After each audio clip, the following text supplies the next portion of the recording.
Bonjour mes amis, je suis de retour avec vous pour vous partager notre troisième capsule sur comment étudier la Bible.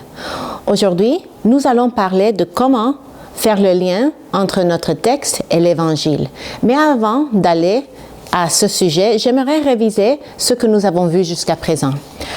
Donc, le premier principe d'interprétation que nous avions vu, c'était l'importance de rester sur la ligne. Ce principe indique qu'il faut que nous restions sur la ligne de l'écriture sans jamais en ajouter ou en retrancher quoi que ce soit. Et cette illustration démontre l'importance de ne pas ajouter ou retrancher de la ligne de l'écriture. C'est facile. Le deuxième principe, c'est le principe du contexte. Il faut que nous comprenions le contexte pour pouvoir comprendre comment les destinataires comprenaient le texte, le contexte littéraire, le contexte historique et le contexte biblique. Et cette illustration nous aide. Nous voyons le texte est au centre et puis nous avons les trois cercles qui représentent les trois niveaux de contexte que nous devons comprendre. Puis nous avons vu la structure. La structure est importante parce que tout texte a une structure et la structure révélera l'emphase. Et nous avions dit que la structure est comme le squelette de l'être humain qui nous aide à garder notre forme en tant que tel et que chaque texte a une structure comme un squelette qui nous aide à comprendre l'emphase. Ensuite, quatrièmement, nous avons parlé des cadres, de l'importance de reconnaître que nous avons tous des cadres et nous avons besoin de les soumettre à l'écriture au lieu d'interpréter la Bible avec nos cadres comme référence. Nous devons les soumettre pour que le texte détermine l'interprétation et non que nos cadres déterminent l'interprétation. Pour cela, il y a ce dessin on voit ici que le texte doit déterminer nos cadres. La F, c'est en anglais framework, cadre. Donc, nous devons soumettre nos cadres au texte au lieu de permettre que le cadre, que chacun de nous a, les cadres, détermine nos textes, notre interprétation du texte. Et pour cela, nous devons prier pour que le Seigneur nous guide, pour que l'Esprit nous illumine et nous éclaircisse, pour que nous faisions le travail d'interprétation qu'il faut.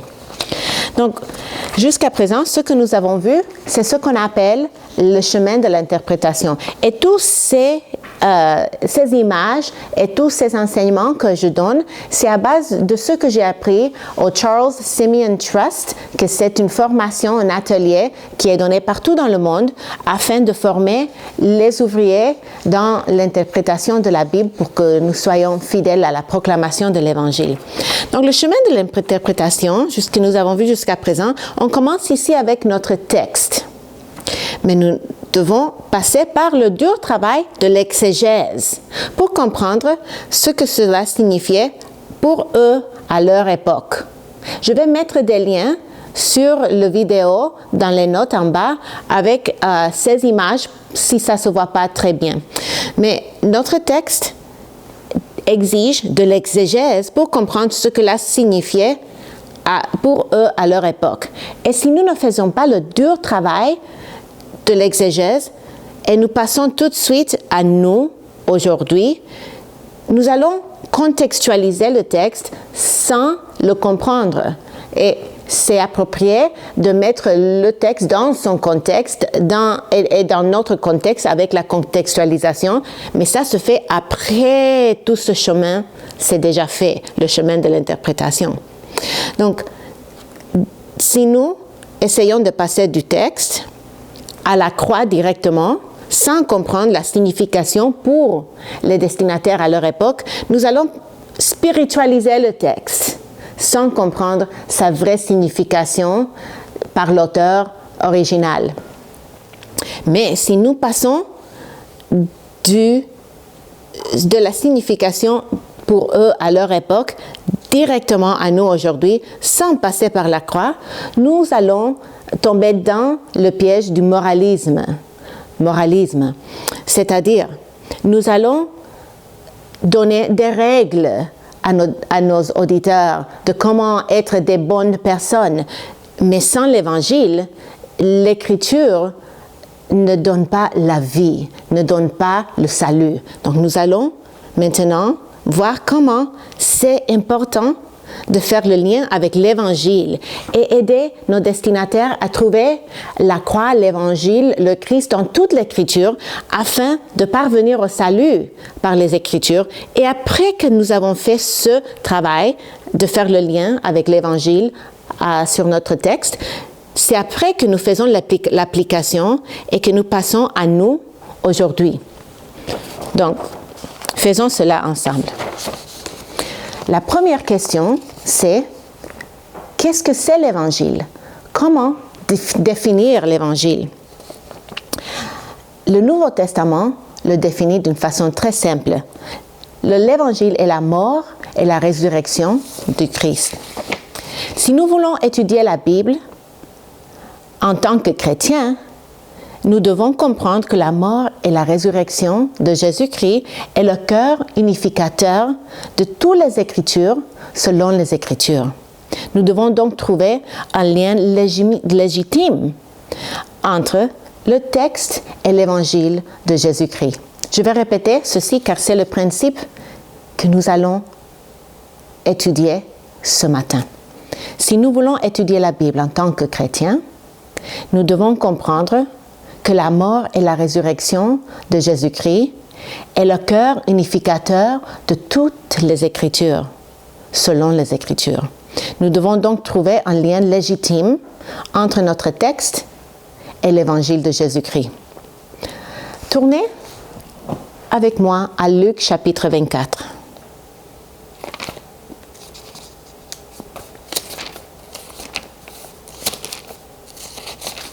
Luc chapitre 24. Je vous recommande de lire tout le chapitre, mais pour gagner du temps, je vais lire seulement versets 25 à 27.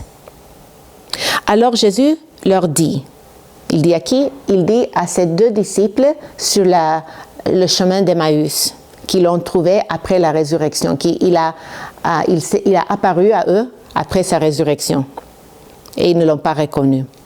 Alors Jésus leur dit, « Hommes sans intelligence et dont le cœur est lent à croire tout ce qu'ont dit les prophètes.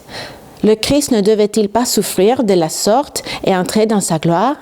Et commençant par Moïse et par tous les prophètes, il leur expliqua dans toutes les Écritures ce qui le concernait. »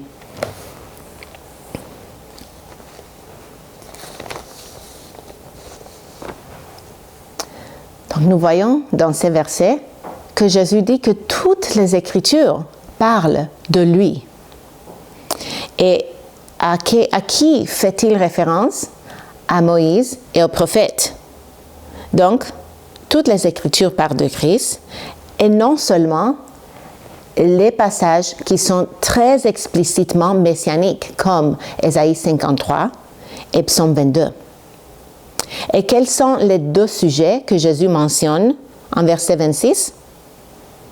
La souffrance et la gloire. Jésus dit que la loi et les prophètes pointent vers sa souffrance et sa gloire. Donc cette image nous montre l'idée que la croix et la gloire étaient en vue quand Jésus a ouvert les Écritures à ses disciples, pas seulement dans cet instant, mais à plusieurs reprises après sa résurrection. Donc, qu'est-ce qui veut dire la souffrance de Jésus? Ça ne se limite pas seulement à la croix, bien évidemment. Ça parle de l'incarnation, car il a laissé la gloire auprès du Père pour devenir chair. C'est déjà une souffrance par rapport à la gloire qu'il connaissait avant. Les souffrances de sa vie en tant qu'être humain, qu'il a connu la faim, le soif, la fatigue, le découragement, l'angoisse, etc. Le rejet de ses propres familles, de ses frères, des membres de sa famille, et de sa ville natale, etc., sans rien dire de l'établissement religieux. Son humiliation, la torture qui s'est aboutie sous la croix. Et quand nous parlons de la gloire, cela comprend, oui, sa résurrection, mais aussi son ascension, sa domination et son règne sur son trône, son retour futur et son règne éternel. Tout cela fait partie de sa gloire.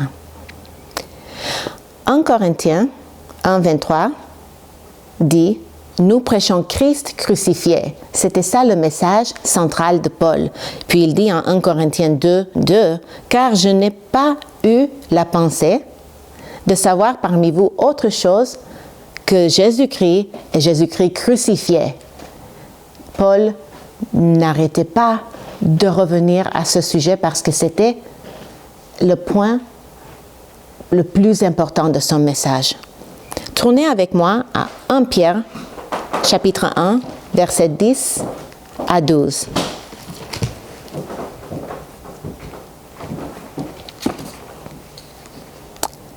1 Pierre 1, 10 à 12. Les prophètes qui ont prophétisé touchant la grâce qui vous était réservée ont fait de ce salut l'objet de leur recherche et de leur investigation.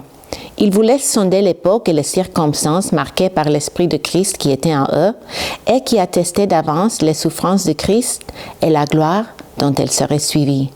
Il leur fut révélé que ce n'était pas pour eux-mêmes, mais pour vous qu'ils étaient les dispensateurs de ces choses, que vous ont annoncé maintenant ceux qui vous ont prêché l'Évangile par le Saint-Esprit envoyé du ciel, et dans lequel les anges désirent plonger les regards. » Donc en verset 10, de qui parle Pierre? Des prophètes, n'est-ce pas? Et en quels termes décrit-il l'Évangile, les souffrances de Christ et la gloire dont elles seraient suivies?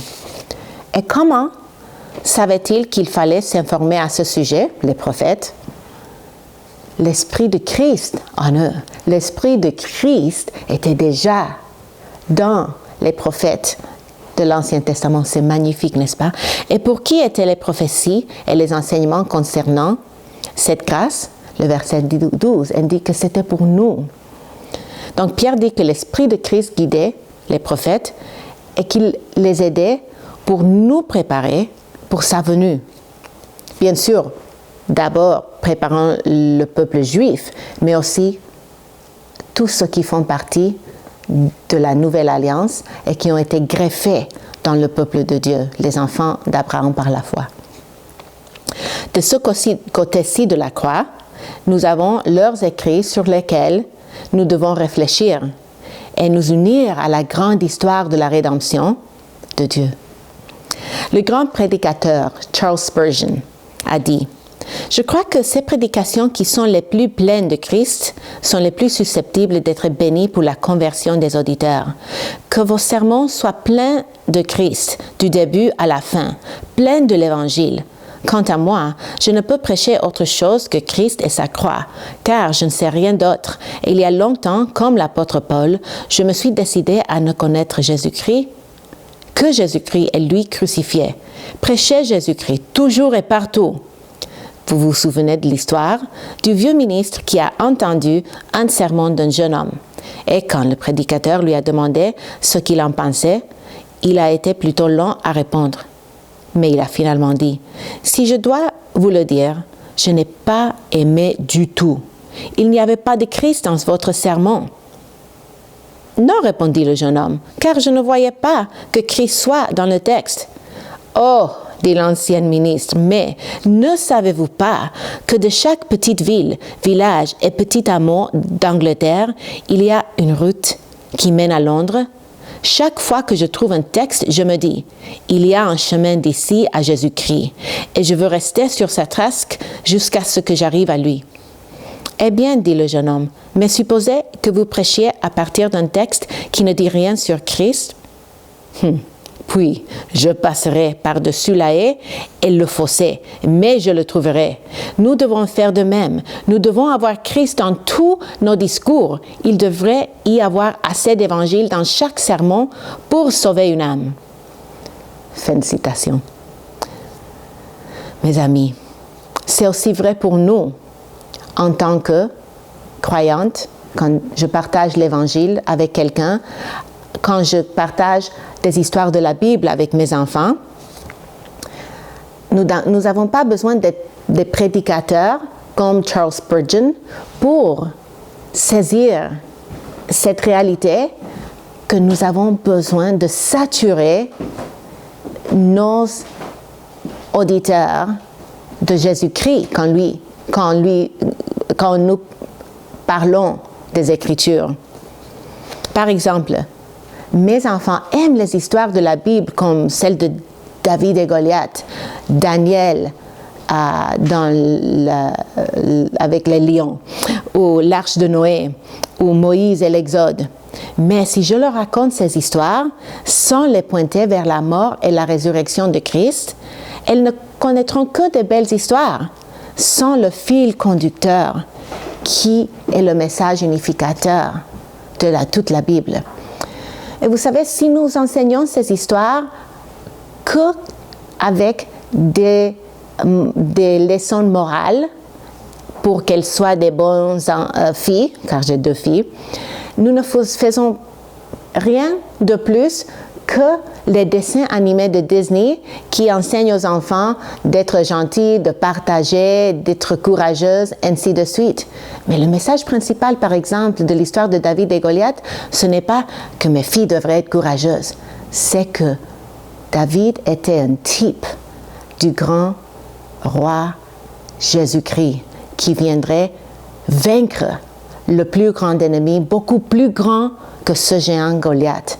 Oui, interprétons les passages dans leur contexte, mais cherchons ce fil conducteur, ce chemin qui mène à l'Évangile pour que nos enfants, nos amis, qui que ce soit avec qui nous partageons la parole, trouvent Christ dans l'Écriture, dans n'importe quelle histoire de l'Écriture. Car c'est ce dont elles ont plus besoin. Nos enfants ont besoin de l'Évangile. Nous avons tous besoin de l'Évangile. Elle doit être la mélodie de chaque chanson que nous chantons. Quel est le danger de me manquer l'Évangile?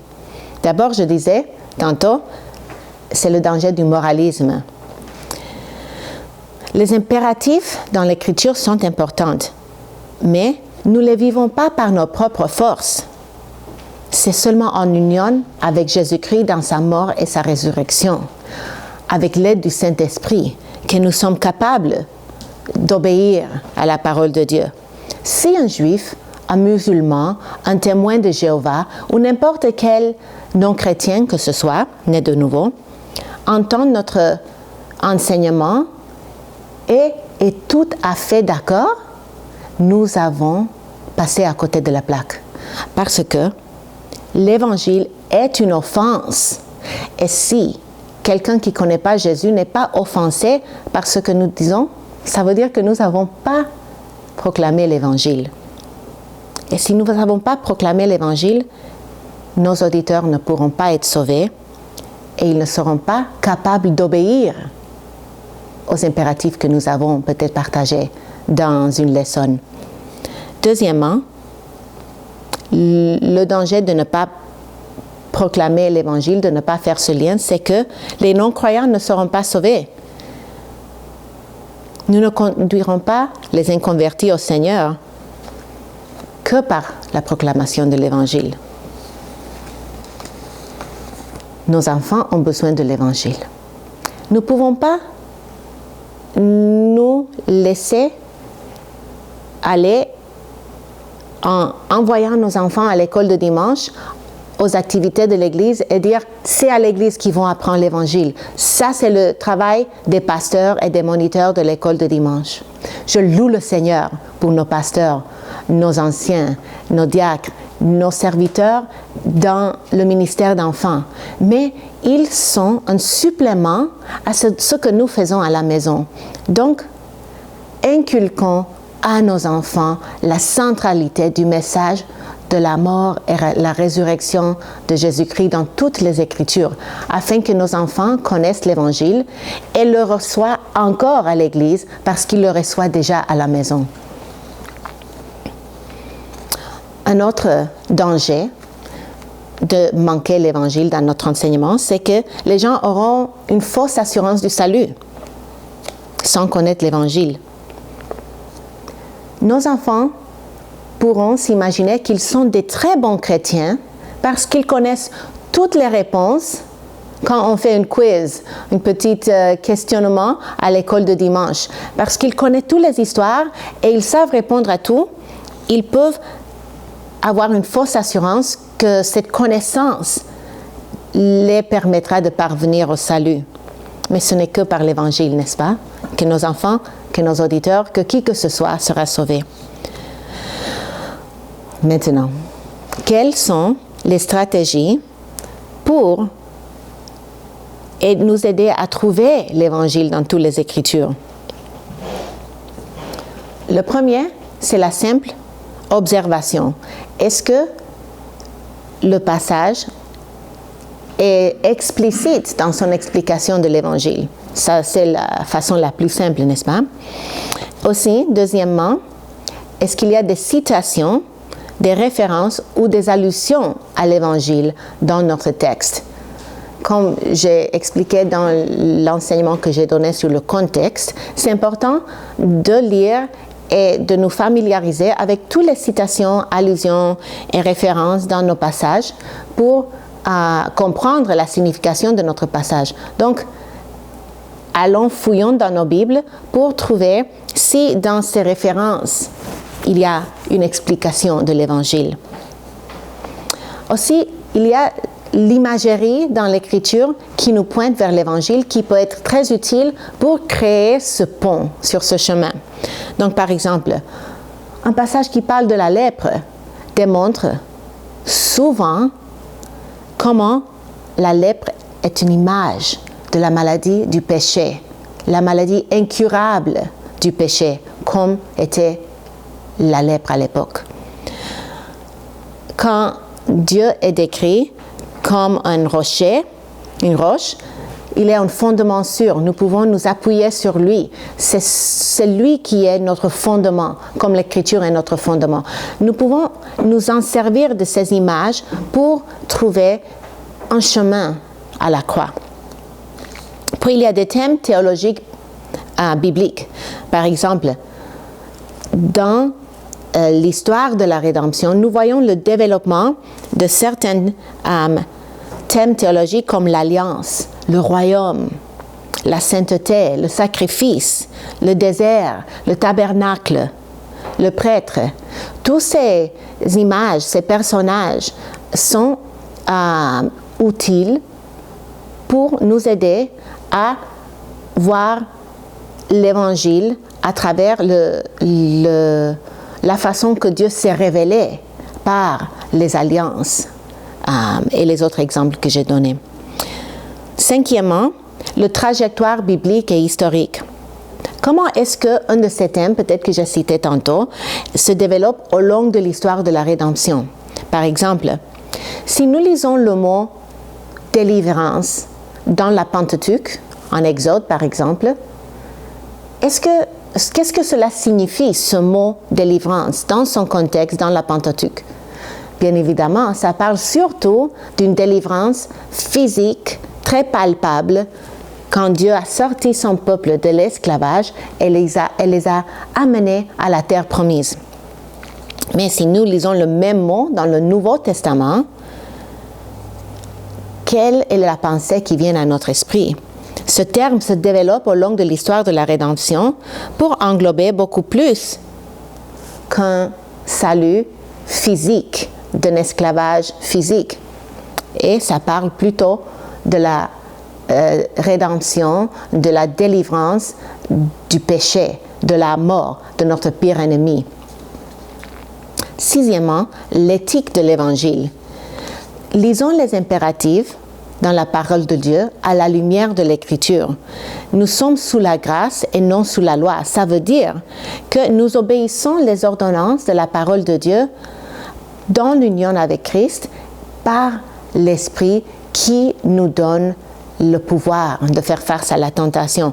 Donc c'est important de toujours souligner ceci pour ne pas taper les gens au-dessus de la tête avec le moralisme, mais que c'est que par Jésus que nous sommes rendus capables de l'obéir parce qu'il est en nous. Finalement, nous avons l'outil de la typologie. Il y a des personnages, des objets ou des événements dans l'Ancien Testament établis par Dieu comme des modèles ou des représentations des réalités amplifiées à travers l'histoire du salut. Mais nous ne devons pas être trop pressés à typologiser, à faire de la typologie. Donc, par exemple, certaines règles quant à la typologie est d'abord que ça doit être historique. Les personnages, les objets ou les événements doivent être réels. Donc, par exemple, en Jean chapitre 3, quand Jean écrit quand Jésus dit que comme le serpent a été élevé dans le désert en bronze, sur le verge que Moïse a soulevé pour sauver le peuple du jugement d'Israël, le peuple d'Israël du jugement de Dieu par les piqûres des serpents. Jésus dit de la même façon, le Fils de l'homme doit être élevé. Donc Jésus emploie la typologie, mais ça doit être quelque chose d'historique et pas... on ne peut pas le faire n'importe comment. Aussi, ça doit être une comparaison significative. Par exemple, un mauvais exemple de typologie serait que en Josué chapitre 2, Rahab met une corde rouge dans la fenêtre. Et si quelqu'un dit, voici la corde rouge, ça parle du sang du Christ. Mais, et si la corde était verte? Est-ce qu'on dirait, ça parle de la nouvelle vie en Christ qu'elle va vivre dans l'Évangile parce que elle est sortie du Jéricho? Ou si la corde était blanche, dirait-on que ça parle de la purification du péché? On doit faire attention de ne pas trop lire si le texte utilise une image qu'on pense qui pourrait peut-être être un type. Nous devons faire attention à ne pas imposer une signification que les premiers destinataires ne comprendraient pas du tout. Et troisièmement, quant à la typologie, il doit avoir une intensification du type à l'antitype. Donc, l'événement, la personne ou l'objet qui est l'accomplissement du type est meilleur et plus grand que celui qui le préfigure. Par exemple, l'épître des Hébreux est plein de types quand il dit que Moïse était bon, Jésus est meilleur. Le sacerdoce et le sacerdoce suprême étaient bons, mais Jésus est meilleur. Donc ces types qui pointaient vers Christ étaient inférieurs et celui vers qui il pointait était supérieur. Donc c'est important d'avoir cette distinction. Donc quand nous cherchons à faire le lien à l'Évangile, nous pouvons faire des propositions et une fois que nous avons étudié le texte, nous pouvons choisir le lien qui est le plus fort. C'est ça l'idée. Donc le principe pour se relier à l'Évangile est le suivant. Si nous voulons enseigner la Bible en tant que chrétiens, nous devons montrer que la mort et la résurrection de Jésus-Christ est le centre de l'interprétation unificateur des Écritures, selon les Écritures. Et nous devons montrer un lien légitime entre notre texte et l'Évangile de Jésus-Christ. Donc, pour notre étude, nous étudions Jude. J'aimerais tourner à Jude maintenant et essayer de mettre en pratique un peu ce que nous avons appris ce matin en Jude. Donc, si nous commençons avec notre texte, nous avons déjà fait de l'exégèse ensemble et nous voyons donc ce que ça dit. Revenons à Jude. Dans une courte phrase, d'abord, Quelle serait la synthèse du message central de Jude? Quels sont les éléments essentiels qui devraient faire partie de cette phrase? De plus, je mentionne que j'essaie d'utiliser le vocabulaire du texte le plus possible pour être le plus fidèle possible au texte. Et comme c'est mon style en tant qu'enseignante, j'aime le faire comme une exhortation. Surtout, c'est facile dans des textes qui sont pleins d'exhortations. Donc, pour Jude, je dirais que j'ai formulé en tout cas le message central ainsi. Bien-aimés, combattons pour la foi face aux hommes impies. Rassurez que Jésus nous gardera de toute chute. Si nous comprenons ce que ce texte voulait dire pour les auditeurs, les destinataires à leur époque, maintenant nous pouvons voir qu'est-ce que cela veut dire pour nous aujourd'hui. Donc, si on emploie les stratégies qu'on a vues tantôt, un exemple serait les thèmes bibliques. Lesquels emploie Jude? Un qui me vient à l'esprit tout de suite, c'est le jugement. Le jugement de Dieu est très fort dans ce court épître. Nous méritons tous le jugement de Dieu. Si nous ne nous repentons pas, nous périrons de la même façon comme les impies de Jude. C'est notre seul espoir d'être épargnés du jugement de Dieu. Qu'est-ce que c'est? L'évangile de la mort et la résurrection de Jésus-Christ, n'est-ce pas? C'est un chemin direct qui nous mène à l'évangile. Un autre thème qui est très fort en Jude, c'est l'amour de Dieu. Dans le premier verset, Jude parle du fait que ses destinataires sont bien-aimés et qu'ils sont aimés de Dieu, appelés, gardés, ainsi de suite. Il les appelle bien-aimés à plusieurs reprises. En fait, le mot amour, c'est le mot le plus répété dans l'épître de Jude. Donc, on peut voir, par exemple, que dans toutes ces références à l'amour, on peut se poser la question, quel est le moment dans lequel Dieu a manifesté son amour de la manière la plus magnifique? C'est dans la croix, n'est-ce pas? C'est le moment par excellence que Dieu a manifesté son amour. Donc ça nous pointe vers l'Évangile d'une façon très évidente. Puis le mot salut aussi apparaît à plusieurs reprises. En verset 5, le mot est employé pour parler du salut physique et très palpable du peuple d'Israël de l'Égypte. En verset 23, le même mot en grec, le même mot pour le salut, est employé pour parler de l'importance de sauver nos frères et sœurs qui sont en danger spirituel face aux faux docteurs. Donc c'est un salut ponctuel, comme celui d'Israël, mais qui est spirituel et non physique, et dans un sens littéral. Finalement, en verset 25, ça parle de celui qui peut nous sauver ultimement, car ça parle de Dieu, le seul sauveur. Donc, c'est comme si ce mot croît et grandit dans sa signification dans l'épître de Jude, et elle culmine dans les derniers 2 versets en parlant de Dieu, notre Sauveur. Quel merveilleux chemin vers l'Évangile dans ce thème biblique du salut. Donc, ce n'est pas toujours évident de trouver le chemin à l'Évangile, à la croix et la résurrection de Christ dans un texte. Mais ça vaut la peine parce que c'est ce qui mène nos destinataires, nos auditeurs à comprendre et à recevoir le salut qui est pour nous que dans l'Évangile. Et on peut se dire, mais si j'enseigne des histoires du Nouveau Testament, j'enseigne l'Évangile.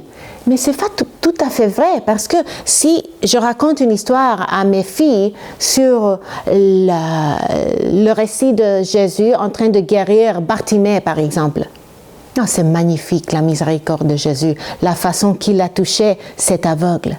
Mais si je ne le raconte que comme une histoire de la miséricorde de Jésus pour toucher un malade, ça, ce n'est pas l'évangile.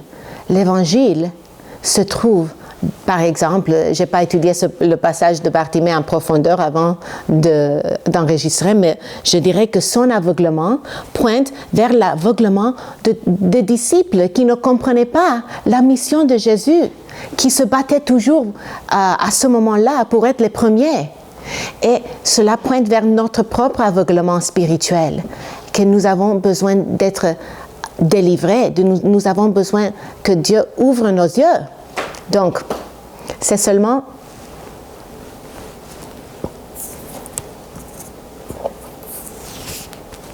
un exemple de comment, même dans le Nouveau Testament, nous devons faire ce pas de plus pour pointer les gens vers l'Évangile et ne pas être satisfait à raconter des histoires de Jésus. J'espère que c'est clair et que je vous ai convaincu. En parlant de Jude, je conclus avec une citation d'Irénée de Lyon, qui a dit « L'erreur, en effet, n'est jamais exposée dans sa difformité dénudée. De peur qu'étant ainsi exposée, elles ne doivent être immédiatement détectées.